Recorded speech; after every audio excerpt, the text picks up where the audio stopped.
Kesuksesan penjual batu akik pada tahun 2015 menjadi fenomena yang sangat booming pada saat itu. Para penjual di Jatinegara khususnya dapat meraup untung ratusan ribu, bahkan jutaan rupiah per harinya. Hal itu menjadi kesempatan bagi para pedagang pemula yang hanya ikut-ikutan demi mendapatkan untung besar.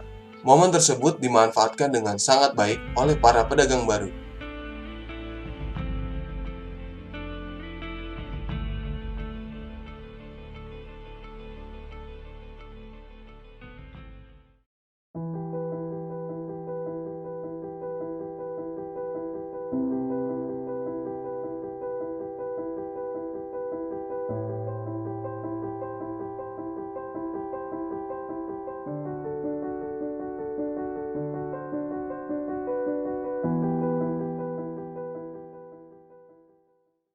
Alhamdulillah di situ juga, jadi makin kesini pengunjung makin banyak lah. Kadang kita juga sampai ngantri lah gitu, sampai pengunjung itu banyak yang ngantri. Terus di situ ya kita juga minta bantuan ke teman buat bantuin kita di lapak gitu. Nah mungkin pas boomingnya batu itu ya, pas ketemu boomingnya batu. Nah alhamdulillah tuh di situ ya pendapatan juga makin meningkat lah gitu, alhamdulillah. Ya kadang sehari mungkin bisa sampai 10 juta. Itu juga kan masih kotor ya, belum belanja yang lainnya lagi. Cuman ya pendapatan alhamdulillah makin kesini makin lumayan gitu, makin omset makin naik gitu.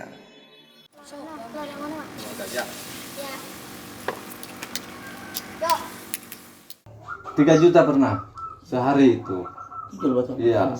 Pertama jualan lumayan sih, di regensi.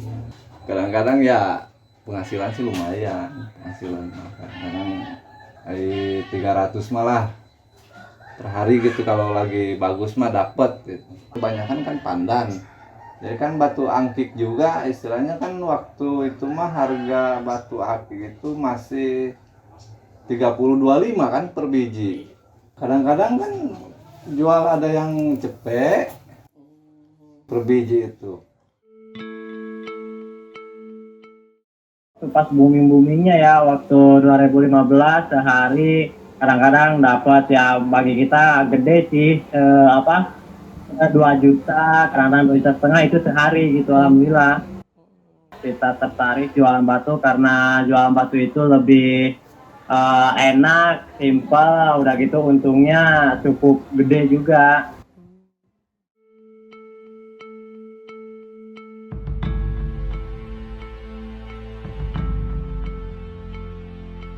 Kisah manis dan kejayaan pedagang batu akik tidak bertahan lama.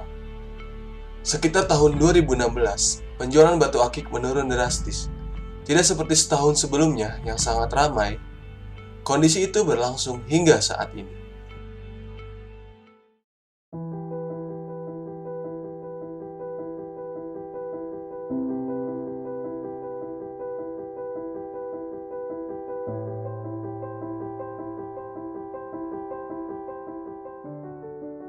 Tapi ya sayangnya pasca booming batu itu nggak berlanjut lama gitu, cuman setahun itu tuh 2015 itu.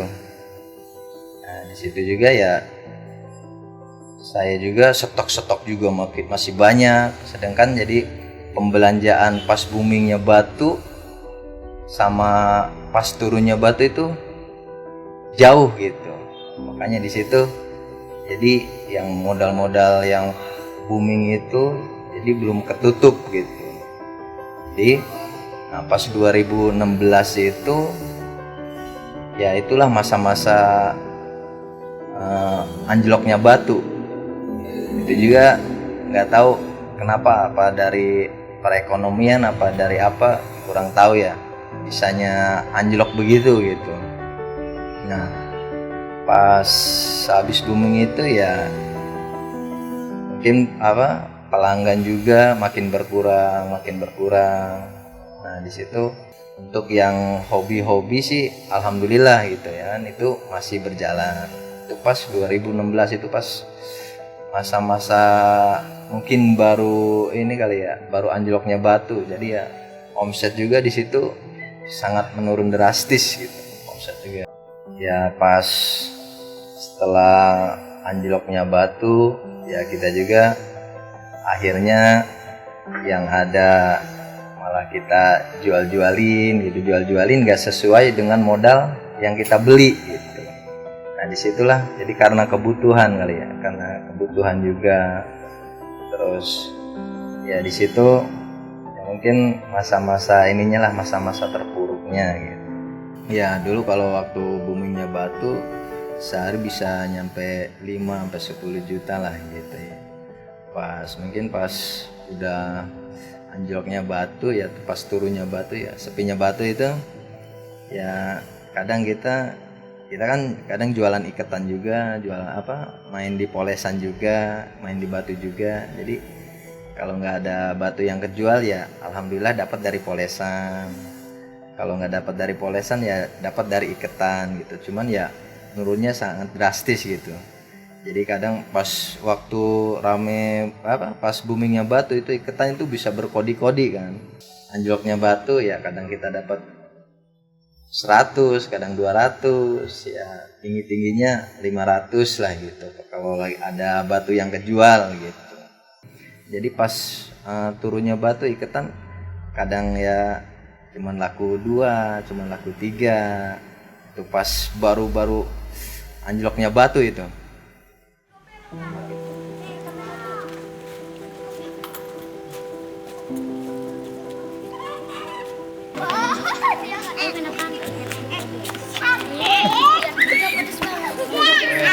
Oh dipisah. Waktu menurunnya kagak dapat duit. Paling istilahnya 100.000. Ongkos juga mau makan kan istilahnya habis, nggak cukup. Makanya bingung, tinggalin lagi lah daripada itu daripada banyak utang gitu loh. Itu kan Batu setoran, paman cuman istilahnya ngejual doang, nggak bikin, ngambil dari orang lain gitu. Tadinya emang nggak kepikiran sih buat ngambil motor, cuman ya karena orang-orang juga ngambil gitu hasil dari Batu ya, jadi paman istilahnya tertarik gitu, pengen punya kayak orang-orang gitu. Akhirnya ngambil setoran per bulan 700 gitu kan. Baru aja berjalan 3 bulan udah diambil. Karena apa? Batunya, hasil batunya gitu pas lagi anjlok sama sekali turun gitu, jadi nggak kesetoran. Ya udah nggak apa-apa lah, cuman DP mah kata paman istilahnya hitung-hitung sewa aja lah gitu. Banyak yang stres ya pasti, kayaknya sih banyak yang stres, soalnya istilahnya bekas megang duit banyak gitu kan, akhirnya turun anjlok sekaligus gitu. Jadi banyak rumah yang nggak itu dia ambil, kalau istilahnya disita lah istilahnya gitu. Soalnya kan utangnya nggak kebayar akibat belanja Batu terlalu tinggi gitu, terlalu banyak, akhirnya anjlok sekaligus. Jadi dibilang yang ya begitulah, dibilang stres ya pasti ada, cuman mungkin nggak semuanya kali. Tuh.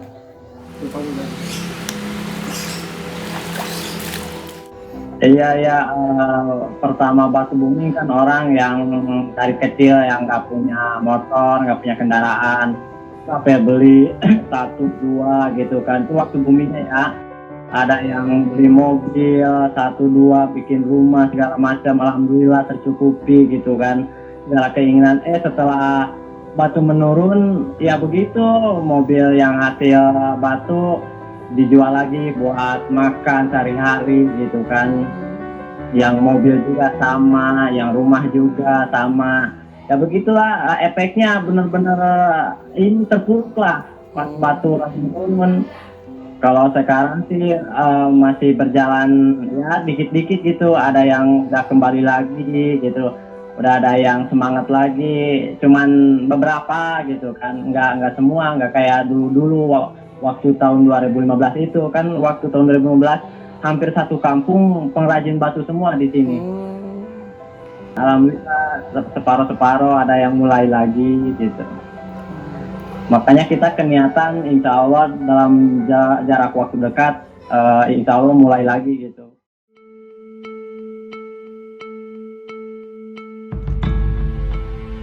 Dampak dari penjualan batu akik yang menurun drastis menyebabkan beberapa dari penjual ada yang bertahan, beralih profesi, hingga bekerja serabutan.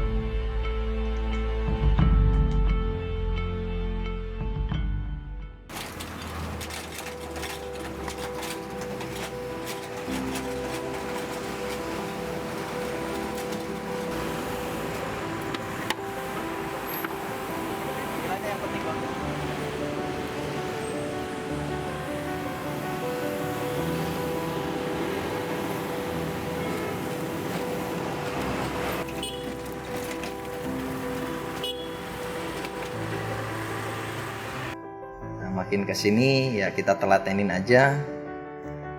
Alhamdulillah, jadi ya langganan-langganan baru pada datang juga.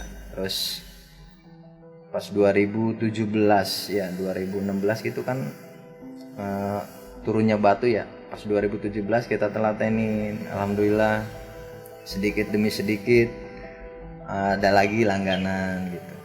Nah dari situ kita juga mulai memutar pikiran ya, ini gimana supaya batu ini tetap berjalan gitu ya. Disitulah jadi kita bikin kreatif ya, mungkin dari kerjaan kurang rapi apa gimana ya, kita lebih dirapihin lagi. Terus dari cara kita ngikat-ikatan gitu, jadi diperbaikin lagi. Mungkin tadinya bagus, berusaha gimana supaya lebih bagus lagi. Kalau hasilnya lebih bagus, mungkin ya orang juga enak gitu dipandangnya. Disitulah ya kita bertahan sedikit demi sedikit. Alhamdulillah ya makin kesini pas 2017 jadi yang benar-benar hobi dia nggak ninggalin begitu aja ya. Ini cerita pribadi saya juga kan penghobi batu juga ya. Ini salah satu batu kesayangan saya, ini Bacan.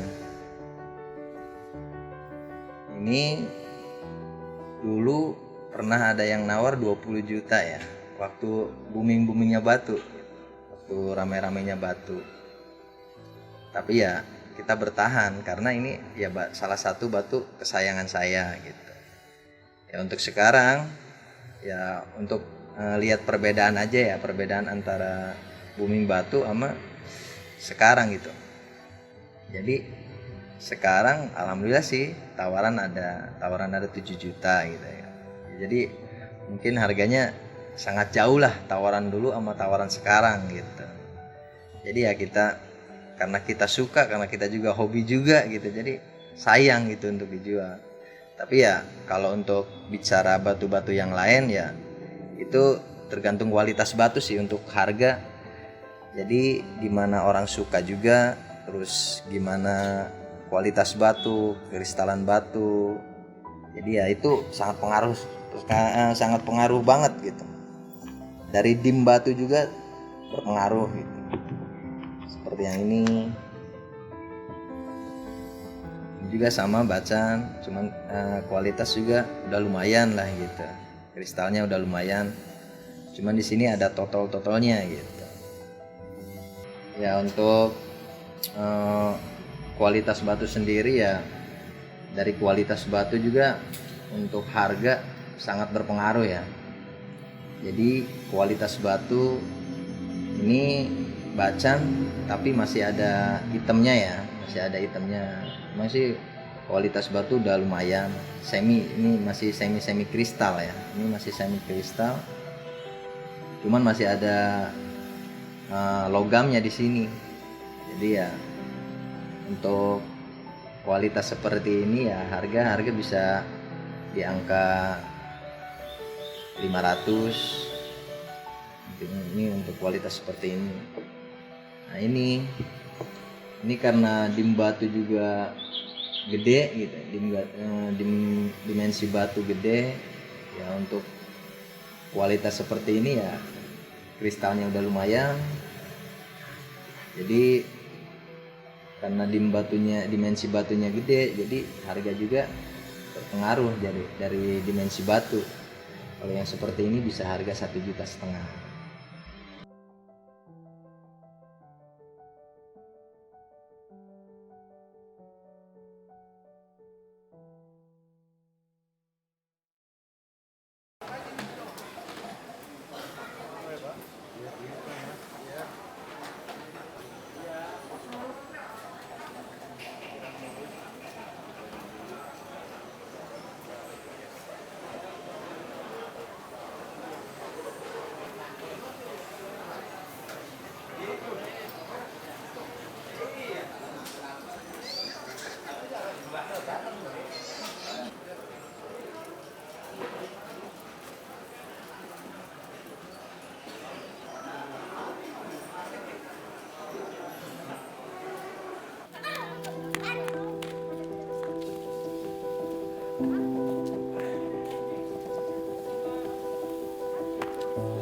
Aduh, Laras agak digoreng bang. Apa sih? Mau. Nah, kalau kemarin mah lumayan, ukuran 400-500 mah kalau habis ya alhamdulillah gitu, nyampe gitu ya, lumayan lah buat ngempanin anak bini gitu ya di kampung. Tapi di sini juga lumayan lama lagi, nggak kayak kalau di kampung kan cuman istilahnya seminggu paling lama. Lumayan lah alhamdulillah gitu. Kalau ngider minimal terakhir Jalan Karyawan 1 Anggaran gitu. Dari sini kan muter dulu Pondok Raja ke Karyawan 3 Karangtengah, terus ke Anggaran Karyawan 1 terakhir itu nyampe maghrib. Itu di situ masih berangkat dari jam 10, pulang ya jam 10 hilang ya lumayan 12 jam ya. Alhamdulillah gitu. Yang penting kan banyak kan nyari duit itu ada artinya. Duit itu bahasa, duit itu doa, usaha, ikhtiar, tawakal. Itu namanya cari duit.